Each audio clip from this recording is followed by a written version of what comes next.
저는 집에서 맏딸이에요. 제 밑으로는 여동생 한 명과 남동생 한 명이 있어요. 저희 삼남매 전부 다 결혼을 했고요. 남동생은 결혼하기 전부터 본인은 장가가기 글렀다면서 걱정을 굉장히 많이 했어요. 그래서 제가 결혼할 수 있다면서 위로를 했더니 남동생은 이렇게 말을 했던 적이 있어요. 봐, 누나. 나는 위로 누나가 2명이나 있고 홀어머니가 있잖아. 이렇다고 말하면 여자들이 시집살이 당할까봐 나한테 시집을 안 오지. 안 그래? 아마 누나라도 그럴걸? 남동생의 말을 듣고 가만히 생각해보니 그러기도 했어요. 저 같아도 집안이 이렇다고 한다면 한 번쯤 결혼을 고민해볼 만도 했죠. 그래서 남동생의 말처럼 남동생의 결혼이 조금 걱정이 되었어요. 남동생을 위해 결혼할 사람을 적극적으로 찾아서 소개를 시켜줘야 하나 생각이 들 정도였죠.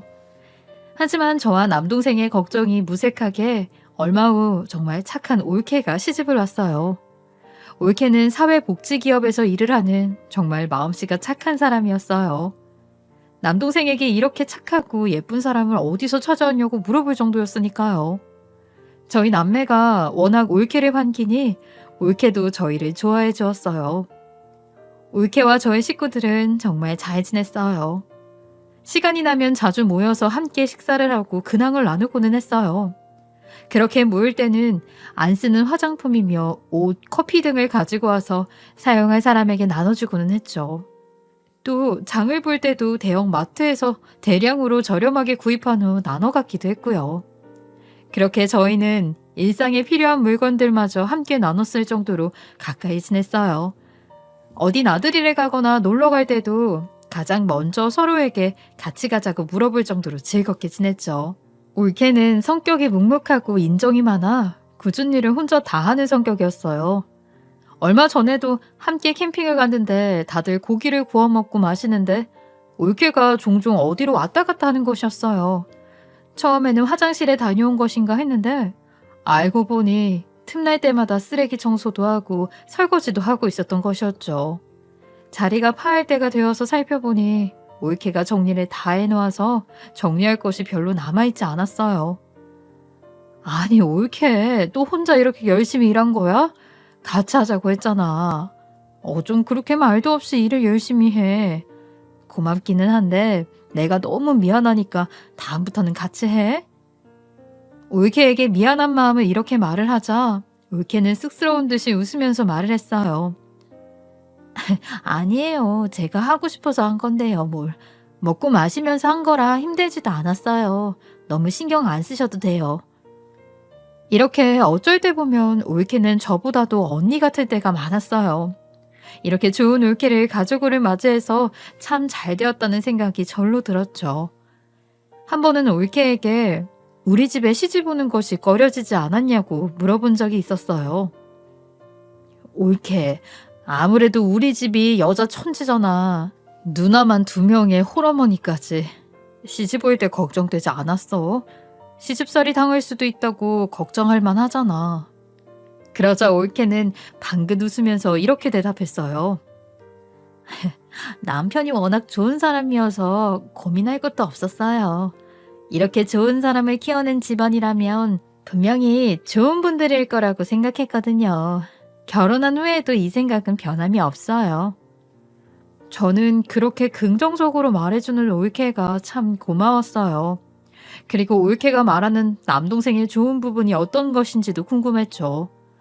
저는 누나이다 보니 남동생이 여전히 철부지처럼 보일 때도 있었으니까요. 그래서 궁금한 마음에 남동생에게 물어보았어요. 야, 올케가 너를 정말 사랑하는 것 같더라. 네가 그렇게 좋은 사람이라던데 뭘 어떻게 했길래 올케가 그렇게 너를 다 좋게 말하는 거야? 굉장히 보기 좋은데 그냥 궁금해서. 누나한테는 네가 그냥 동생으로만 보이거든. 그러자 남동생은 올케의 칭찬에 기분이 좋은 것인지 웃었지만 조금 망설이면서 살짝 저에게 말을 해주었어요. 뭐 내가 원래 좋은 사람이잖아. 그것도 그런데 이건 평소에 대놓고 할 이야기는 아니라서 내가 누나한테 말을 안 했는데 우리가 가깝게 지내고 있으니 누나도 알고 있으면 좋을 것 같아서 살짝 이야기할게. 사실 내가 장모님을 좀 도와드리고 있어. 누나도 알다시피 장모님이 정신적으로나 신체적으로 몸이 불편하시잖아. 아내가 어릴 적부터 사회복지 쪽에 관심을 가지고 있던 것도 장모님 때문이고, 그래서 지금도 사회복지 기업에서 일을 하고 있잖아. 장모님이 정신적으로나 신체적으로 남들보다 불편한 상황에서 임신을 하셨다고 들었어. 그런데 어떤 경로로 임신을 하셨는지 몰라도 애 아빠가 누구인지도 모른 채로 아내를 출산하셨대. 그래서 나라에서 받는 기초수급이랑 기부금 나눠받은 것들로 혼자 아내를 키우셨다고 했거든. 아마 자라는 과정에서 많이 힘들었을 거야. 차별도 많이 받았을 거고. 지금도 장모님은 아무래도 경제적 능력도 없으시고 모아놓은 돈도 없고 하니 내가 장모님께 생활비랑 용돈 같은 것을 조금 보내드리고 있어. 나는 그게 당연한 일이라는 생각이 들어서. 그 보답이라고 하기에는 뭐하지만 아마 아내도 그런 부분에서 고마운 것이 있어서 우리 집에도 잘하려고 노력하는 것도 있는 것 같아. 꼭 그러지 않아도 되는데 워낙 착한 사람이니까. 저는 올케에게 그런 사연이 있는 줄 몰라서 속으로 조금 놀라기는 했어요. 하지만 이내 올케와 남동생이 기특하게 느껴졌어요. 정신적으로나 신체적으로 불편한 어머니를 모시고 살아온 올케도 대견했고, 장모님을 재고 따지지 않고 도와드리는 남동생도 기특했어요. 그래서 제 입장에서는 남동생이 처갓집에 돈을 쓰는 것을 왈가불가할 생각이 없었어요. 서로 힘들면 도와주고 도움받고 하는 것이 가족이라고 생각하기 때문이었죠. 그래서 남동생이 잘하고 있다고 생각을 했어요. 남동생에게 그런 사연을 듣고 나서 저는 감동을 받은 나머지 저희 엄마에게 그 이야기를 귀뜸을 해드렸어요. 저는 당연히 저희 엄마도 저처럼 생각을 하실 줄 알았어요. 그런데 엄마는 남동생이 처갓집에 돈을 갖다 주는 것이 싫은 듯한 내색이었어요. 아니, 지가 힘들게 일해서 번 돈을 왜 처갓집에 다 갖다 주니? 그거 미 빠진 독에 물 붓기 아니야? 아까운 줄을 모르네. 참나. 아유, 엄마, 무슨 말을 그렇게 해. 이건 동생이 아주 잘하고 있는 거야. 힘든 가족을 돕고 서로 사랑하며 사는 게 좋지. 그렇게 돈 따지듯이 이야기하면 되겠어? 엄마, 괜히 올케나 남동생 앞에서 그런 소리 하지 마.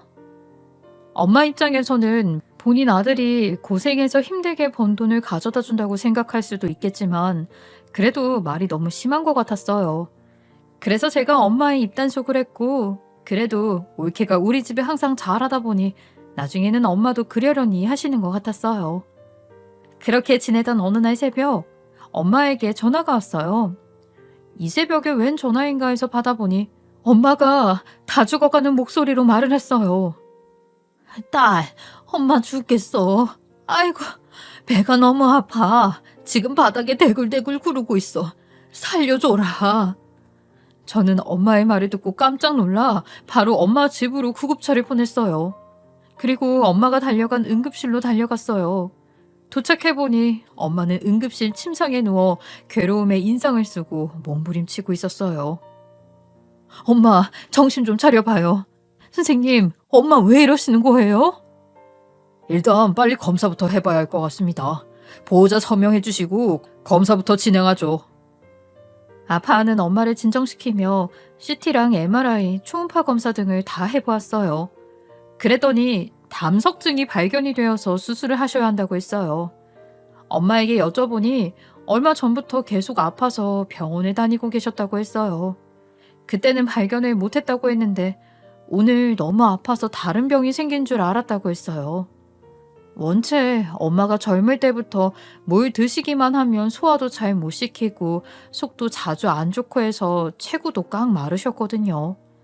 하지만 이번에는 계속 배가 아프고 너무 심한 것 같아서 병원을 여러 군데 다니셨는데 다들 소화불량이라고 생각만 했다고 해요. 그래서 참고 참다가 이렇게 터지고 말았던 것이었죠. 통증이 사라져서 처치를 받으며 병실에 입원한 엄마는 지쳐서 잠에 곤히 빠져드셨어요. 그 모습을 보니 안타까운 마음에 눈물이 났어요. 혼자 살고 계시다 보니 옆에서 누가 챙겨주지도 못하고 아파도 누구한테 말도 못하고 혼자 아프셨을 것 같았어요. 그 생각을 하니 너무 마음이 아팠죠. 이렇게 되었는데 엄마를 계속 혼자 두면 안 될 것 같다는 생각이 들었어요. 엄마는 바로 수술을 받으셨어요. 수술을 마치고 나온 엄마를 보면서 엄마를 혼자 두지 않으려면 어떻게 해야 할까 혼자 고민을 하고 있었어요. 하지만 저의 고민은 오래 가지 않았죠. 엄마의 수술이 끝난 후 병원으로 찾아온 올케가 이렇게 말을 하는 것이었어요. 형님, 저희 집에서 어머님을 모시려고 해요. 어머님이랑 형님들만 괜찮으시다면요. 남편이랑은 이미 이야기를 다 끝냈어요. 어머님만 오케이 하시면 바로 저희 집으로 합가를 하시면 어떨까 하는데 어떻게 생각하세요? 그 말을 들은 엄마는 미안해 하면서도 은근히 좋아하셨어요. 저와 둘째 여동생은 사정이 여의치 않다 보니 고민이 많았는데 그저 올케한테 고마울 따름이었죠. 아이고, 너한테 부담이 되어서 어떡하니. 내가 이렇게 아프지만 않았어도 시어머니랑 같이 살면 불편할 텐데 괜찮겠어? 올케, 그렇게까지 하지 않아도 되는데 부담이 많을 텐데 괜찮겠어? 우리가 모셔야 하는 건데. 아이, 걱정 마세요. 어머니랑 형님들이 저한테 얼마나 잘해주셨는데요. 이 정도야 당연하지요. 저는 좋아요. 그러니 어머님이랑 형님들이 괜찮으시다면 어머님은 바로 저희 집으로 합가하시는 걸로 해요. 올케의 이런 결정에 올케를 더 좋게 보게 되었어요. 사실 저랑 여동생도 결혼을 했기 때문에 각자 시부모님이 계신데 시어머니를 모시고 산다는 건 여간 쉬운 일이 아니라는 것을 알기 때문이었어요. 요즘 같은 시대에 시부모를 모시는 며느리라는 것이 어디 있겠어요. 그런데 올케는 그것을 하겠다고 나선 것이니 저희 입장에서는 그저 고마울 뿐이었죠. 올케에게 진심으로 미안하기도 하고 고맙기도 해서 여동생과 저는 함께 돈을 모아 한 달에 2, 30만 원 정도 돈을 붙여주기로 했어요. 큰 돈을 보내지 못하더라도 그 정도라도 꾸준히 보내는 것을 목표로 하기로 했어요. 명절 같은 때는 따로 더 돈을 붙이기도 하고요. 쉽지 않은 일에 나서준 올케에게 정말 고마워서 어떤 식으로든 보답을 하고 싶었어요. 그런데 엄마가 남동생 부부와 합가를 한 이후부터는 엄마를 만나러 가는 것이 여간 쉽지가 않았어요. 엄마가 혼자 살고 계실 때는 시도 때도 없이 엄마네 집으로 가서 놀다 오고 밥 먹고 오고 쉬다 오기도 했어요. 하지만 엄마가 올케와 함께 살게 되고 나서는 엄마를 만나러 갈 때 올케한테 미안하고 눈치가 보였어요. 올케가 눈치를 주는 것이 아니더라도 말이에요. 처음에는 식사를 하러 갔더니 올케가 식사를 준비하게 되어서 너무 미안한 것이었어요. 그래서 저와 여동생은 식사 시간을 피해서 가기로 했는데 그렇게 하더라도 올케는 집에 시누이들이 방문하게 된 곳이라서 차나 다가라도 내오게 되는 것이었어요. 그래서 그것마저도 미안해서 엄마를 만나러 자주 가지 않기로 했어요. 사실 올케가 저희에게 그런 것으로 눈치를 주지 않을 것은 알았어요. 하지만 눈치 없이 자꾸 방문을 하다 보면 괜히 시집살이를 시킨다는 이야기가 나올까봐 걱정이 되었죠. 그렇게 되면 같이 사는 엄마도 불편해질 것이고 남동생도 올케랑 마찰이 생길 일이 있을 것 같았어요. 그래서 한 달에 한 번 가는 것도 줄여서 석 달에 한 번씩 가고 명절이나 엄마 생신 때나 남동생 집에 방문을 하고는 했어요. 대신 엄마 보고 자주 나오시라고 하여 밖에서 만나 식사를 하고는 했죠. 그렇게 엄마가 올케랑 남동생과 함께 산 지 1년 정도 되었을 때는 너무 좋다고 하셨어요. 통화를 하거나 엄마랑 밖에서 만나 식사를 할 때 여쭤보면 이렇게 말씀을 하셨거든요. 맨날 혼자 살다가 이렇게 셋이서 사니까 사람 사는 맛이 나. 아무래도 집안이 좀 복작복작하니까 참 좋아. 며느리가 원체 착해서 나 불편하게 하는 것도 없고 얼마나 좋은지 몰라. 엄마가 즐거워하시는 모습을 보면서 저희도 마음이 놓였어요. 그런데 1년이 조금 지났을 무렵부터 엄마의 표정이 급격히 어두워진 것을 느꼈어요. 어느 날 저와 여동생과 함께 식사를 하러 나온 엄마가 잘 웃지도 않고 표정이 너무 안 좋아 걱정이 되어 여쭤보았어요. 엄마, 오늘 표정이 왜 이렇게 안 좋아? 뭐 힘든 일 있어? 올케랑 동생이랑 사는 거 힘들어? 아니야, 아니야. 무슨 소리야. 그러지 않아. 아무 일도 없어. 표정이 안 좋기는 뭘. 그리고 네 올케가 엄마를 얼마나 잘 챙겨주는데 그런 소리는 하지도 마라. 하지만 엄마와 헤어진 후에도 걱정이 되어서 여동생과도 이야기를 나누었어요. 분명히 엄마 표정이 영 안 좋아졌지. 무슨 일이 있는 것 같은데. 네가 며칠 후에 엄마한테 전화드려서 다시 한번 좀 여쭤봐. 걱정이 된다. 여동생도 걱정이 되었는지 제 말대로 며칠 후에 엄마한테 전화를 걸어 다시 여쭤봤어요. 하지만 엄마한테 아무리 물어봐도 엄마는 아무 일 없다고 할 뿐 대답을 하지 않으셨어요. 하지만 딸의 감이라는 것이 있잖아요. 아무래도 엄마에게 무엇인가 변화가 있는 것 같아서 자꾸 생각이 나고 걱정이 되었어요. 저는 어쩔 수 없이 올케를 살짝 떠보기로 했어요. 딸 입장으로서 너무 걱정이 되어서요. 얼마 지난 후 올케를 우리 집으로 불러서 함께 식사를 하고 올케에게 물어보았어요. 저 올케, 요즘 엄마랑 같이 사는 거 어때? 우리가 딸인데도 올케에게 너무 맡겨놓은 것 같아서 힘든 일은 없어? 이렇게 물어보면 제가 알고 있는 올케라면 방긋 웃으면서 잘 지내고 있다고 말할 줄 알았는데 올케는 뜻밖의 행동을 했어요. 그동안 말하고 싶었는데 말할 기회가 없었던 사람처럼 제가 이 말을 물어보자 망설이면서도 입이 대빨 나오는 것이었어요. 그러더니 그동안 우리 엄마랑 사는 동안 있었던 힘들었던 이야기들을 쏟아내는 것이었어요. 형님, 실은 그간 말씀 못 드린 것들이 있어요. 사실은 어머님이 사치가 좀 있으셔서요. 저도 같이 살기 전에는 몰랐는데 어머님이 요구하시는 돈이 너무 많아서 감당이 좀 힘들 정도예요. 올케가 들려준 이야기는 이러했어요. 함께 살기 시작하고 몇 개월이 지난 후부터 엄마는 올케에게 용돈을 요구하기 시작했다고 해요.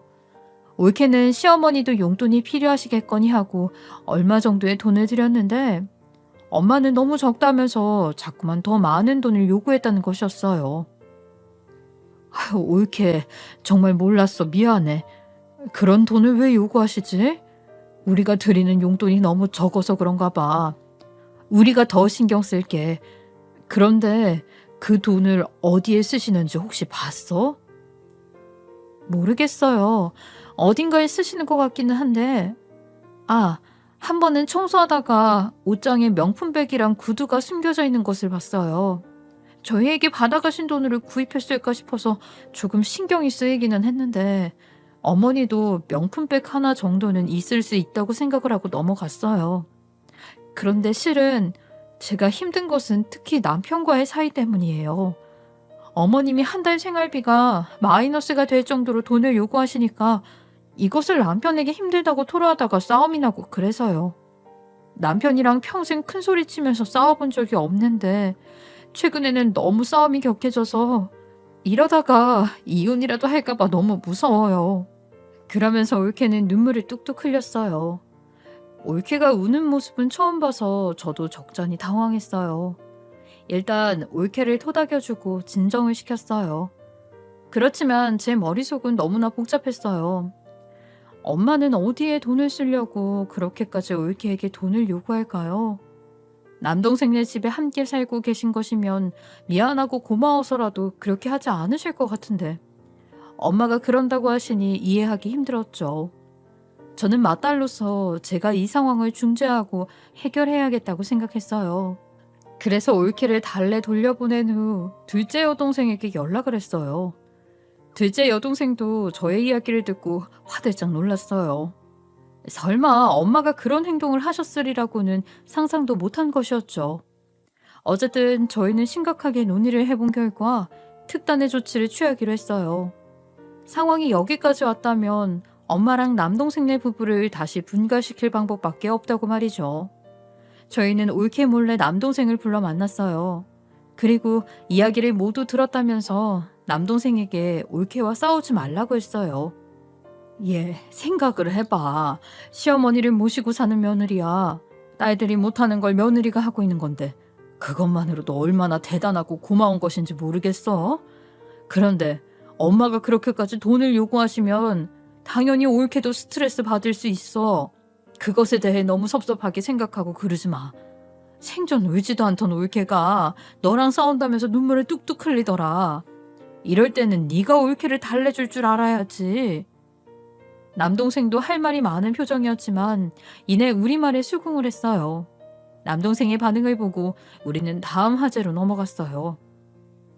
우리가 생각을 해봤는데 엄마가 그렇게 올케와 너에게 스트레스를 주고 있다면 아무래도 분가를 다시 하는 것이 맞을 것 같아. 가족 간의 감정 상하는 것은 너무 힘들잖아. 돌이킬 수 없을 정도로 서로에게 상처를 주기 전에 차라리 다시 분가를 하자. 엄마는 우리가 돌아가면서 자주 뵈러 갈게. 그게 낫겠지? 어때? 이렇게 말을 했더니 남동생도 수긍을 하는 것 같았지만 바로 대답이 없었어요. 남동생은 한참을 입을 꾹 다문 채 심각한 표정을 하고 있다가 어렵게 입을 열었어요. 누나, 분가하는 것에는 나도 동의를 하고 있는데 그런데 문제가 있어. 문제? 어떤 문제? 저희가 둘 다 눈을 동그랗게 뜨고 남동생을 바라보자 남동생은 침까지 삼켜가면서 망설이더니 결심한 듯이 입을 열었어요. 사실은 엄마가 살던 집 뺀 돈 있잖아. 그걸 내가 주식에 다 투자했는데 다 날려버렸어. 그래서 엄마가 살 집을 얻을 돈이 없어. 뭐? 저희는 눈을 더 크게 뜨면서 벌떡 일어날 기세로 남동생에게 소리를 쳤어요. 남동생도 잘못한 것을 아는지 얼굴도 못 들고 앉아 있었어요. 기가 찼지만 이미 날려버린 돈을 다시 찾아올 수도 없는 노릇이었죠. 저희는 당황해서 말을 잇지 못하다가 일단 하나씩 해결하기로 했어요. 야, 이제 그 착한 올케랑 네가 왜 싸웠는지 알겠다. 네가 그 돈을 다 날려버렸으니 올케 입장에선 너희 집 돈을 어머니께 계속 드릴 수밖에 없잖아. 그러니 부담이 더하지. 일단 네가 돈을 날린 것부터 올케한테 다시 한번 사과해. 이전에 사과했더라도 다시 사과를 해. 그렇게 올케랑 네 사이부터 회복하고 그 다음에 엄마랑 이야기 나누자.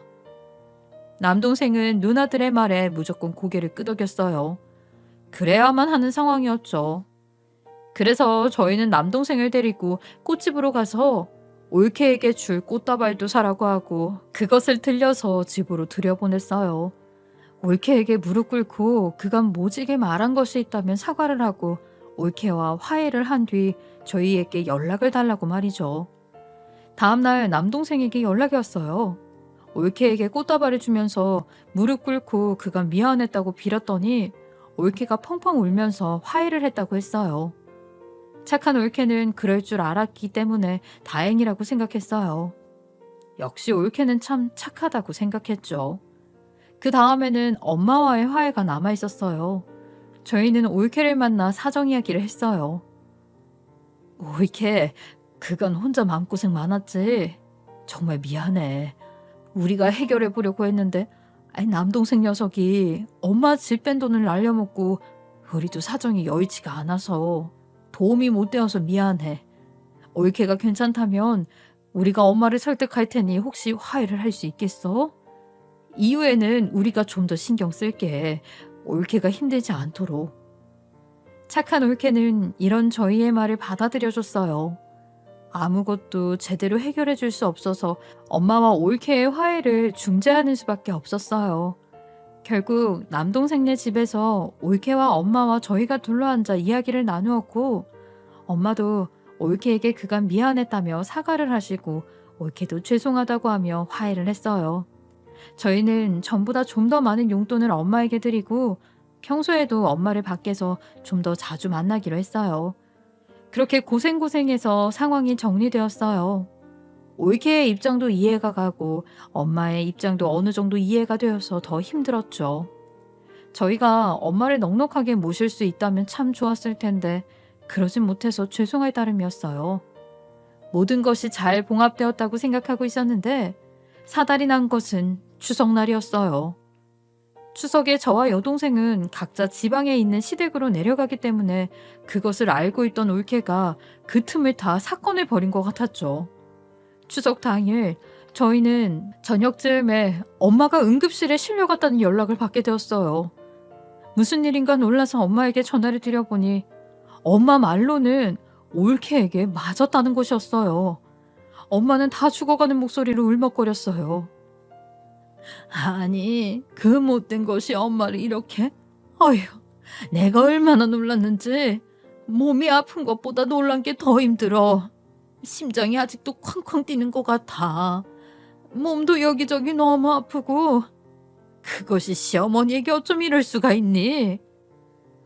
대체 올케가 어느 정도로 엄마를 해했기에 응급실에 실려가는지 이해가 안 되었고 심장이 튀어나올 듯이 쿵쾅거렸어요. 바로 남동생에게 전화를 해서 물어보았는데 남동생은 골머리가 아프다면서 말을 아끼는 것이었어요. 이럴 때는 꼭 막내티를 내며 회피를 하는데 오냐오냐 잘한 것이 이럴 때 보이는 것 같아 너무 화가 났어요. 밤 12시가 넘은 시각이다 보니 저희는 바로 갈 수 있는 차편을 구하지 못해서 뜬 눈으로 밤을 지새우고 다음날 바로 엄마가 입원해 있는 병원으로 향했어요. 도착해보니 엄마는 곳곳에 핥힌 듯한 상처가 나 있기는 했는데 제가 생각했던 만큼 심각한 상태는 아니었어요. 그래서 마음이 한결 놓였지만 엄마가 이곳저곳 아프다고 하셔서 정밀 검사를 위해 입원을 한 상태라고 했어요. 엄마는 저희가 도착하자 가슴을 내리치시면서 울며 말했어요. 내가 이런 일까지 당하며 살아야겠니? 내가 진짜 이제 더 이상 살고 싶지가 않아. 그 못된 년, 그것이 나를 밀치고 잡아당기고 아주 난리를 쳤어. 혼자 남은 노인네라고 아주 우습게 보는 거지. 아이고, 그게 어쩜 이러니? 아이고. 저는 엄마의 모습에 정말 속이 상했어요. 그리고 엄마를 입원까지 한 올케를 가만두지 않겠다고 생각을 했죠. 하지만 일단 올케가 무엇 때문에 이러한 짓을 했는지 알아야 했어요. 그래서 엄마에게 뭐 때문에 올케가 이런 거냐고 물어보니 엄마가 올케 말을 안 들어서 이런 행동을 했다는 것이었어요. 밤늦게 나가지 말아라. 돈 좀 적게 써라 하면서 나를 아주 못살게 굴잖아. 내가 말을 안 들으니까 3개월 전부터 나한테 손을 올리기 시작한 거야. 그전에는 소리도 지르고 욕도 하고 아주 윽박을 질렀어. 그러면서 엄마는 핸드폰으로 녹음한 올케의 목소리를 들려줬어요. 아주 짧은 녹음이었는데 녹음 속에서는 올케가 소리를 지르고 엄마에게 뭐라고 말을 하고 있었어요. 제가 그러지 마시라고 했잖아요, 어머니. 진짜 너무하세요. 아니, 어떻게 그러실 수가 있어요? 욕설까지 나오는 것은 아니었지만 올케는 확실하게 엄마에게 윽박을 지르고 있었고 엄마가 입원까지 한 것을 보면 올케가 엄마에게 손을 올린 것도 확실해 보였어요. 저는 큰 배신감에 눈에서 불이 나는 것 같았어요. 전 가만히 있지 않겠다면서 말했어요. 엄마, 안 되겠다. 착하다고 우리가 다 좋게 봐줬더니 올케가 이런 짓을 해? 나도 가만히 있지 않을 거야. 당장 올케한테 가서 내가 아주 묵사발을 내버릴 거야. 그래, 네가 엄마 대신 복수를 좀 해줘. 엄마는 며느리가 너무 무섭다. 정말로. 엄마는 며느리랑 부딪히는 거 피하고 싶어. 그러면서 엄마는 서글프게 눈물을 흘리셨어요. 저는 속이 뒤집어져서 올케와 남동생까지 싹 다 가만두지 않겠다는 심정으로 여동생과 함께 남동생네 집을 급습했어요. 병원에서 바로 택시를 잡아 타고 남동생네로 직행했어요. 그리고 도착하자마자 현관문을 열어 제끼고 올케와 남동생을 찾았죠. 올케, 어딨어? 막내 너도 여기 있지? 그렇게 소리를 치면서 찾는데 올케가 안방에 있었어요. 그런데 올케가 집을 나가려고 짐을 싸고 있는 것이었어요. 저는 그 장면에 충격을 받았죠. 아니, 일을 이렇게 만들어 놓고 도망가려고 하다니 가만히 있을 수가 없었어요. 저는 그런 올케의 팔을 잡아채면서 소리쳤어요. 네가 뭘 잘했다고 집을 나가려고 해? 힘없고 아픈 노인네를 그렇게 만들어 놓고 너만 도망가면 끝이야? 너 일로 와. 네가 우리 엄마한테 했던 대로 내가 똑같이 할 테니까. 제가 그렇게 말하면서 올케를 잡아당기자 올케는 제가 잡아당기는 대로 아무 말도 없이 그대로 끌려다니다가 곧 참지 못했는지 저를 밀쳐내는 것이었어요. 그러더니 어딘가에서 서류 봉투 하나를 들고 와서 저희 앞에 그 안에 든 내용물을 쫙 뿌리는 것이었어요. 그동안 당신의 엄마가 저랑 우리 엄마한테 했던 짓들 보세요. 이걸 보고도 그런 말이 나오는지 보자고요. 올케는 눈물로 얼굴이 범벅이 된 채 울고불고 하면서 바닥에 흩뿌린 사진이며 서류들을 들어 보이면서 이야기를 하는 것이었어요. 올케의 이야기를 쭉 들어보니 경악 그 자체였어요. 올케의 이야기는 이러했어요. 알고 보니 우리 엄마가 올케의 아픈 친정엄마를 못살게 굴었다는 것이었어요. 정신적으로 아픈 올케의 친정엄마를 우리 엄마가 사채업자에게 끌고 가서 명의를 빌려 돈을 끌어다 썼다는 것이었어요. 올케는 그 증거로 우리 엄마가 올케의 친정엄마를 데리고 사채업자의 건물로 들어가는 CCTV 영상 사진을 보여주었어요. 정말 해도 해도 너무하시잖아요. 이거 보세요. 이렇게 증거가 있어도 그런 말씀하실 거예요? 지금 우리 엄마가 대신 빚더미에 앉아서 사채업자들까지 들이닥치고 있다고요. 경찰에 증거사진 제출하고 신고까지 했는데 진행이 더뎌서 친정엄마 보호하려고 제가 가는 거예요. 전혀 알지도 못하시면서 왜 그러세요? 저희는 입이 떡 벌어졌어요. 사진에서는 엄마가 악독하게 올케네 친정엄마를 끌고 가는 모습이 찍혀 있었어요. 저는 순간 어지러워서 바닥에 털썩 주저앉았어요. 그리고 다른 사진을 보니 거기에는 엄마가 명품백을 들고 명품 구두를 신고 어떤 남자를 만나는 모습이 찍혀 있었어요. 올케, 이건 뭐야? 엄마가 남자를 만나? 그래요. 그렇게 얻은 돈을 다 어디에 쓰는가 싶어서 미행을 했더니 어머니가 웬 제비 같은 남자를 만나서 그 돈을 다 갖다 주고 펑펑 쓰고 있더라고요. 이 상황을 어떻게든 해야 해서 제가 사진을 찍었어요. 그리고 추석날에도 어머님이 어딘가에 가신다고 해서 그 남자 만나러 가냐고 물으니까 숨기지도 않고 그 제비 같은 남자를 만나러 간다고 하잖아요. 그래서 제가 절대 못 간다고 어머니를 막다가 서로 몸싸움을 하게 된 거예요. 심한 것도 아니었고 오히려 제가 더 다쳤어요. 그런데 어머니는 엄살을 피우면서 쓰러지더니 저에게 맞아서 응급실에 실려갔다고 거짓말을 하신 거예요. 그렇게 말하면서 올케는 소매를 걷어 손톱을 심하게 긁힌 듯한 자국을 보여줬어요. 그러면서 올케는 말했어요. 추석날에 어머니와 다투면서 녹음을 한 것도 있어요. 어머니가 대놓고 그 제비 같은 남자 만나러 간다고 한 것도 녹음되어 있고요. 필요하시면 들려드릴게요. 하지만 그 녹음까지는 들을 필요도 없었어요. 저는 올케의 말을 듣고 여동생과 함께 올케 앞에 무릎을 꿇고 고개를 바닥에 쳐박으며 미안하다고 사죄를 했어요. 올케, 우리가 꼴도 보기 싫겠지만 이렇게 사죄를 할게. 정말 미안해. 이런 일이 있었을 줄은 꿈에도 몰랐어. 우리 엄마이지만 이렇게 사람 같지도 않은 짓을 할 줄은 몰랐어. 미안해. 우리가 이건 모두 바로잡을 수 있도록 할게. 용서는 바라지도 않아. 그냥 우리가 잘못했다는 말만 들어줘. 우리가 이렇게 고개를 조아리면서 비니 올케는 힘이 탁 빠진 듯 식탁 의자에 털썩 앉아 엉엉 울기 시작했어요. 저희는 너무나 미안해서 일어나서 올케에게 가서 함께 눈물을 흘렸어요. 그리고 울면서 올케에게 물어봤어요. 이렇게 힘들면서 왜 우리한테 말을 안 했어? 어? 말했으면 얼마든지 도와줬을 텐데. 그리고 막내 그 녀석은 뭐랬대? 올케가 혼자 이렇게 힘든 걸 알면서 회피한 거야? 걔 그런 나쁜 버릇이 있거든. 아니에요. 제가 말을 안 했어요. 형님들한테도 말을 안 하고 남편한테도 거의 대부분 숨겼어요. 왜냐하면 그동안 남편이 저희 친정엄마를 경제적으로나 여러 면에서 많이 도와주었잖아요. 그 빚을 갚는다는 생각으로 제가 혼자 어떻게든 해결을 해보려고 한 거였어요. 그런데 일이 이렇게까지 될 줄은 모르고 이제 저 혼자 해결하기는 어려울 것 같아요.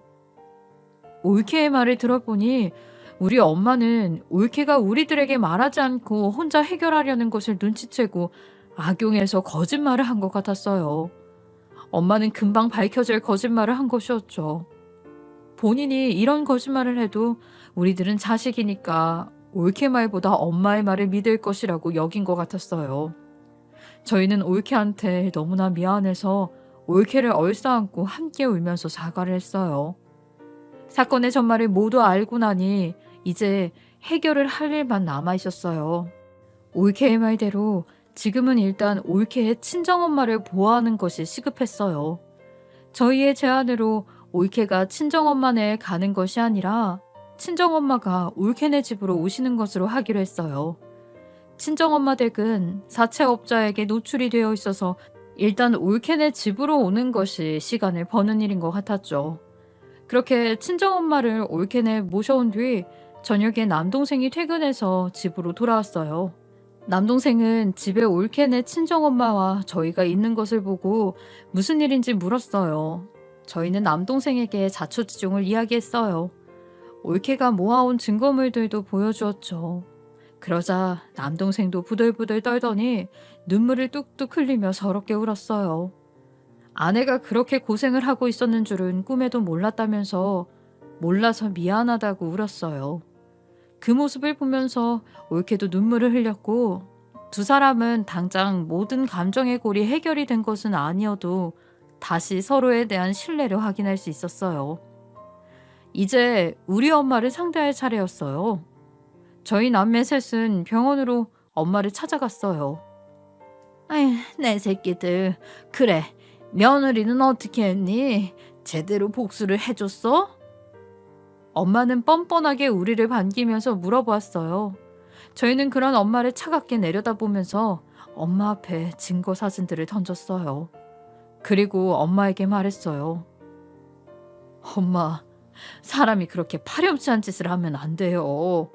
저희를 그렇게 기르셨으면서 엄마는 왜 이렇게 되셨어요? 한 번의 실수라고 하기에는 너무한 일을 벌이셨어요.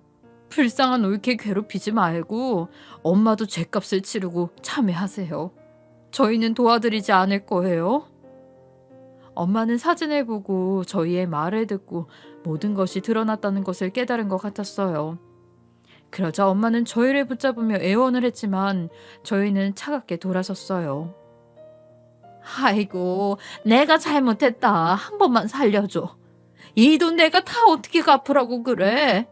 엄마잖아. 엄마 한 번만 도와줘. 안 돼요, 엄마. 아무리 혈육 사이여도 이런 짓을 벌이시면 죗값을 물 일은 물어야 해요. 태어나시면 잠시 여관방이라도 잡아서 지내세요. 어차피 곧 경찰 조사 받게 될 테니까요. 올케가 친정엄마를 지키기 위해 부지런히 모은 증거물들이 채택이 되어서 얼마 후 경찰은 저희 엄마를 잡아갔어요. 그리고 올케의 친정엄마 앞으로 된 빚은 무효가 되었고 저희 엄마 앞으로 달리게 되었죠. 엄마는 벌을 받게 되었고 나온 후에는 빚을 갚아야 하는 처지가 되었어요. 이후 올케와 남동생은 다시 사이가 좋아졌어요. 서로에게 쌓인 오해를 푸는데 시간이 필요했지만 그래도 다시 사이 좋은 부부가 되었어요. 이후 엄마가 사채업자에게 진 빚을 갚는 것을 얼마나 도와야 할지 고민 중이에요. 그래도 엄마이다 보니 아주 외면할 수는 없지만 엄마가 다시는 그런 사람 같지 않은 행동을 하지 못하도록 전부 도와주지는 않을 생각이에요. 가족 간에도 예의와 법도가 있어야 한다고 생각을 해요. 그리고 마음이 착한 올케의 진실이 밝혀져서 다행이라고 생각을 합니다. 아직까지 해결해야 할 문제도 많고 고민도 많지만 천천히 잘 해결해 보려고 해요.